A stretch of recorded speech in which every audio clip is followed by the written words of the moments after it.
আপনারা হয়তো থাম্বনেলটা দেখে ভাবছেন যে বাংলা ফিল্ম ইন্ডাস্ট্রির অবস্থা সংকটজনক আবার কখন হলো। একটু ভেঙে বলছি তাহলেই বুঝতে পারবেন। গতকালকেই জানেন অঙ্কুশ মির্জা ফিল্মটা পোস্টপন করে এবার 11 তারিখ রিলিজ করবে শুক্রবার দিন। তার একটা বড় কারণ ঈদটা পিছিয়ে গেছে, কিন্তু এর পাশাপাশিও বড় মিয়া ছোট মিয়া এবং ময়দানের সঙ্গে হল পাওয়া নিয়ে সমস্যার জন্য, বিশেষত ময়দানের জন্য হল পাওয়া নিয়ে সমস্যার কারণে কিন্তু যথেষ্ট কঠিন হয়ে দাঁড়াচ্ছে মির্জার বড় মাপে রিলিজ করা। এটা একটা বড় সিনেমা, কিন্তু তথাপি দেখুন যে প্রোডাকশন হাউসে মির্জা এত ঘনিষ্ঠ এবং তার সঙ্গে কাজ করেছে, তারাই ময়দানটা এখানে ডিস্ট্রিবিউট করে মির্জাকে আটকানোর চেষ্টা করছে।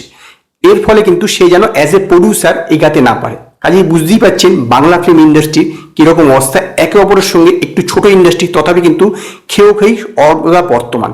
যদিও এটা অন্যান্য ফিল্ম ইন্ডাস্ট্রি তো আছে, কিন্তু এই বিষয়টা এখানে যেন একটু বেশি মাত্রায় প্রকট হতে শুরু করেছে দিনে দিনে।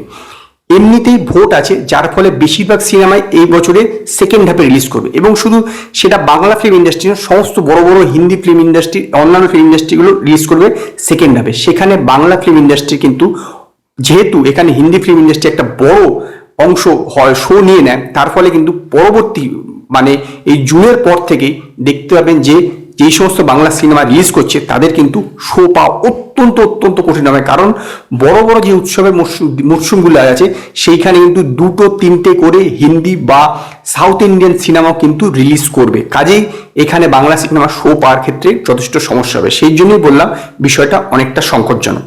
আরেকটি ঘটনা বলি, যে বিগত 2 দিন আগেই একটি নামী পত্রিকার একজন প্রডিউসার ইন্টারভিউ দিয়ে জানিয়েছেন যে তিনি মনে করেন বাংলাতে একজনই সুপারস্টার আছেন, তিনি হচ্ছেন দেব।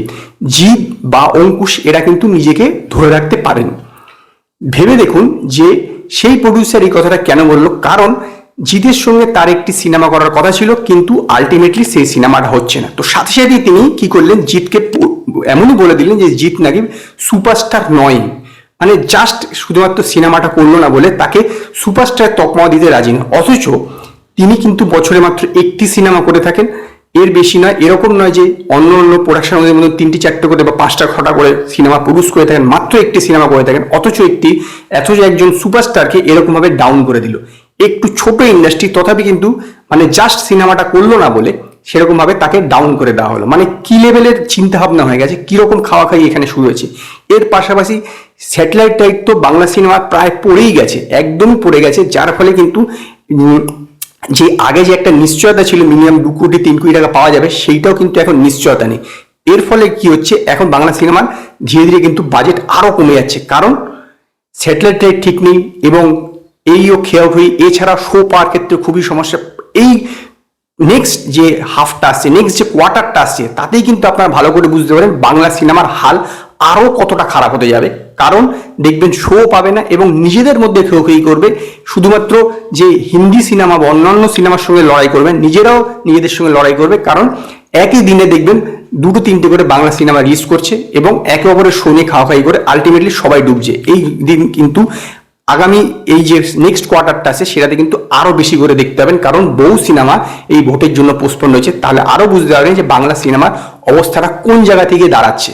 কারণ একজন প্রডিউসার অপর প্রডিউসারকে সবসময় ল্যাং মারার তো চেষ্টা করে, হিরোদেরকেও ল্যাং মারার চেষ্টা করে। ইভেন এরকম অবস্থায় দাঁড়িয়ে গেছে যে জাস্ট একটা সিনেমা না করার জন্য একজন প্রডিউসার জিতকে এরকম কথা বলে দিতে পারলো।